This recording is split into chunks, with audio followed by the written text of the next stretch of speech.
పగలేం full day, ఇదేం half day అండి నేను డ్యూటీ చేసేది. నైట్ వచ్చేసి ఒక 3 గంటల పని. ఆ ఇంట్లో కుక్క పిల్లని అని చెప్పేసి నేను మంచులు కూడా మేము తాగమన్నారు. ఇంకా క్యాస్ట్ ఎందుకులండి చెప్పడం, మనకు అలాంటి ఇష్టం ఉండదు. దగ్గర ఒక 15 ప్లేసుల దాకా నేనైతే వీడియో తీయట్లేదండి. నాకు ఎందుకంటే అనుకూలంగా కొన్ని లైఫ్ లాంగ్ గుర్తుపెట్టుకుంటారండి. వాళ్ళు బతికున్న రోజులు గుర్తుపెట్టుకుంటారు. మనల్ని ఎక్కడ చూసినా కూడా గుర్తుపడతారు. ఎందుకంటే ప్రత్యేకంగా సన్నీ వీడియో తీయాలి, నేనే అన్నం పెట్టాలి. అదే ఒక ఇద్దరం కలిసి అన్నం పెడితే ఇంకా మా త్వరగా అయిపోద్దండి. 3 గంటల్లో అయిపోయే పని గంటన్నరలో కూడా మేము చేసుకొని రావచ్చు.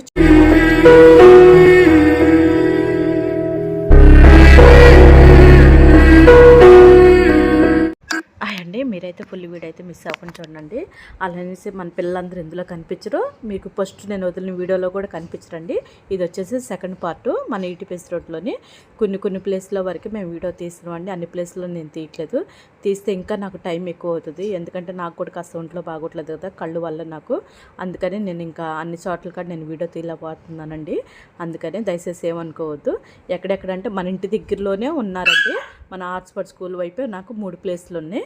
మళ్ళీ నేను పాతిల్లో ఉన్నా కదా అదొక ప్లేసు, మళ్ళీ ఇంకో పాతిల్లో ఉంది కదా అదొక ప్లేసు, మళ్ళీ నేను చేసే షాప్ దగ్గర, మళ్ళీ పంచాయత్ ఆఫీస్ దగ్గర, రాణమ్మ పెళ్ళిలో, జో రమేష్ గారి ఇంటి దగ్గర, ఇలాగ వరుసగా కొన్ని ప్లేస్లో, మళ్ళీ దాటిన తర్వాత ఇంక కొట్లు ఉంటాయి మన పెర్రీలోని, అవ్వండి. ఇంకా ఆ ప్లేస్లో అన్ని ప్లేస్లో నేను వదిలేస్తున్నా. మళ్ళీ జయరాన్న కాలనీ వైపు అని నేను చెప్తా ఉంటాను కదా, అటు చాలా ఉంటారు పిల్లలు అని చెప్పేసి అటువైపు వచ్చేసి 4 ప్లేసులు అండి. ఇంకా అక్కడ ఇవన్నీ నేనైతే వీడియోలు అయితే నేనేం తీయట్లేదు. దగ్గర ఒక 15 ప్లేసుల దాకా నేనైతే వీడియో తీయట్లేదండి. నాకు ఎందుకంటే అనుకూలంగా ఉన్న కాడ కాస్త దగ్గరలో ఉన్న కాడ తీస్తున్నాను నేను. ఇక వెళ్ళిపోయి దబాలను అన్నం పెట్టేసి వస్తున్నాను. ఎందుకంటే ఇంకా లేట్ అయిపోతుందండి బాగా నాకు వచ్చేసి. అలా తీయాలంటే ఇంకో పార్ట్ తీయాలేమో, వీడియోలు కూడా లెంత్ ఎక్కువైపోతుంది కదా, అందు గురించే. దయచేసి ఏమనుకోవద్దు మీరు. నేను 2 రోజులకోసారి వీడియో తీస్తున్నాను కూడా అనుకోమాకండి. దయచేసి నా బాధను మీరు అర్థం చేసుకోండి. నేను ఎందుకు తీయలేకపోతున్నాను అనేది ఆలోచించుకోండి మీరు. వీడియో తీయటం అంటే చాలా టైం తీసుకుంటుందండి. ఎందుకంటే ప్రత్యేకంగా సన్నీ వీడియో తీయాలి, నేనే అన్నం పెట్టాలి. అదే ఒక ఇద్దరం కలిసి అన్నం పెడితే ఇంకా మా త్వరగా అయిపోద్దండి. 3 గంటల్లో అయిపోయే పని గంటన్నరలో కూడా మేము చేసుకొని రావచ్చు. చెరో పక్క వెళ్ళేసి పెట్టేసి రావచ్చు. బాగా దూరం ఉన్న ప్లేస్లోనైతేనే ఇద్దరం కలిసి వెళ్తాం. దగ్గర ప్లేస్లో అయితేనే చెరో పక్క వెళ్ళేసి అన్నం పెట్టేసి వస్తామండి. ఎందుకంటే మనకు వాళ్ళ కడుపు నిండటమే కదా కావాల్సిందని చెప్పేసి నేను అలా ఆలోచిస్తున్నాను నేను.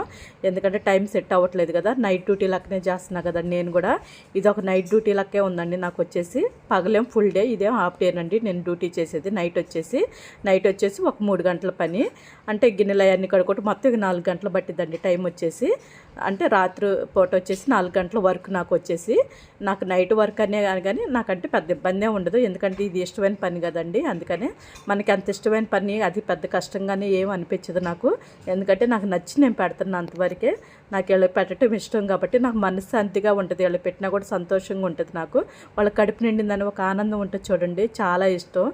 ఎందుకంటే మనసులు అనుకోండి, మన చేతికుంటే మనం పెట్టినా కూడా వాళ్ళు తెల్లారితో మర్చిపోయే రకాలు. వీళ్ళు అలా కాదండి. ఒక్క పూట అన్నం పెట్టినా కూడా మనల్ని గుర్తుపెట్టుకొని లైఫ్ లాంగ్ గుర్తుపెట్టుకుంటారండి. వాళ్ళు బతికున్న రోజులు గుర్తుపెట్టుకుంటారు. మనల్ని ఎక్కడ చూసినా కూడా గుర్తుపడతారు. అలాంటి మోగజీవులు అండి వీళ్ళు వచ్చేసి. వీళ్ళ గురించి తెలిసిన వాళ్ళకి అర్థమవుతుంది, తెలియని వాళ్ళకైతే అర్థం కాదు. ఒకసారి ప్రేమించి చూడండి, మీకు కూడా అర్థమవుతుంది మోగజీవుల గురించి. వాళ్ళు ఎలా ఉంటారు, వాళ్ళ ప్రేమ ఎలా ఉంటుంది అని చెప్పేసి. అంటే అర్థం కాని వాళ్ళకే చెప్తున్నా నేను, అర్థమైన వాళ్ళకి చెప్పట్లేదండి. అంటే కొంతమంది అంటే ఏరేలాగా చూస్తూ ఉంటారు, అందుకని నేను చెప్తున్నా. నాకే కొన్ని విషయాల్లోనే నాకు చాలామంది అలా నన్ను చులకనగా చూశారు. నేను ఇంకొక పిల్లలకి అన్నం పెడుతున్నాను చెప్పేసి కాస్త విధిగా చూశారు. నా ఇంట్లో కూడా కనీసం మంచిళ్ళు కూడా ముట్టుకొని అన్నారు కొంతమంది అయితే. ఎందుకంటే నేను కుక్కలకి అన్నం పెడతానని చెప్పేసి. వాళ్ళకి ఒక రకంగా చెప్పాలంటే వాళ్ళు మంచాన్ని పడితే తినడానికి అది కూడా దొరకదేమో.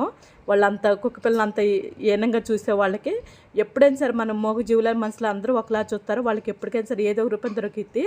ఆస్తి అంతస్తులు ఏం అవసరం లేదండి, మంచితనం ఉంటే చాలు మనకి. మనం వెళ్ళి దేవుడి దగ్గరికి వెళ్ళి లెక్క చెప్పాలి. ఇప్పుడు మనం ఎంత ఇదిగా ఉన్నది ముఖ్యం కాదు, పైకి వెళ్ళిన తర్వాత మనం ఎలా ఉన్నది అన్నదే ముఖ్యం మనకి. అది ఒకటి ఆలోచించుకుంటే బెటరేమో అనిపిస్తుంది. ఎందుకంటే నా మొక్కనే అన్నారు ఒకళ్ళు వచ్చేసి, చాలా బాధ వేసింది నాకు వచ్చేసి. నా ఇంట్లో కుక్క పిల్లని అని చెప్పేసి నేను మంచులు కూడా మేము తాగమన్నారు. ఇంకా క్యాస్ట్ ఎందుకులండి చెప్పడం, మనకు అలాంటి ఇష్టం ఉన్నది కదా. అందుకే నేను క్యాస్ట్ గురించి కూడా నేనేమి ఎత్తదలుచుకోవట్లేదు. నా దృష్టిలో వచ్చేసి అందరూ సమానం అని అంటుంటా కదా, అందుకనే ఆ క్యాస్ట్ ఫీలింగ్లు అన్నీ నేను పక్కన పెట్టుకుని కాబట్టి అందుకని క్యాస్ట్ గురించి కూడా ఏం చెప్పదలుచుకోవట్లేదు. నాకు అంత వేనంగా చూశారు నన్ను వచ్చేసి. చూసుకోనివ్వండి, ఏమైందంటో నాకైతే నష్టమేం లేదు, రాపోయినా బాధ లేదు, అసలు నాకు ఇబ్బందే లేదు అని అనుకున్నా నేను వచ్చేసి. చాలా బాధ వేసింది నాకు. కాకపోతే అంటే ఇంకా వాళ్ళు మనుషులు ఎందుకు ఇలా తయారవుతున్నారా అనిపిస్తుంది నాకు. మనం ఎప్పుడు ఉంటామో ఎప్పుడు పోతామో తెలియదు మనకి. తెల్లారితే ఏం జరిగిద్దో కూడా మనకే తెలియదు. అలాంటి ప్రాణం కోసం మనం ఇంతలాగా మనం అన్నీ ఇదిగా మాట్లాడుకోవటం అంత అవసరమా అనిపించింది నాకైతే. అందుకని మనుషులు మారరండి. ఈ జన్మకి అసలు మారటం అనేది ఉండదు. అంతే ఇంకా. అలాంటి వాళ్ళకే దేవుడు ఎందుకనో మరి అన్నీ ఇస్తారేమో అనిపిస్తుంది ఒక్కోసారి వచ్చేసి. అంటే ఎందుకో తెలీదు. ఇంకా వాళ్ళు మనుషులు కాదులే, రాక్షసులు అనుకో. వాళ్ళ గురించి మనం పెద్ద చెప్పుకోవటం కూడా వేస్టే.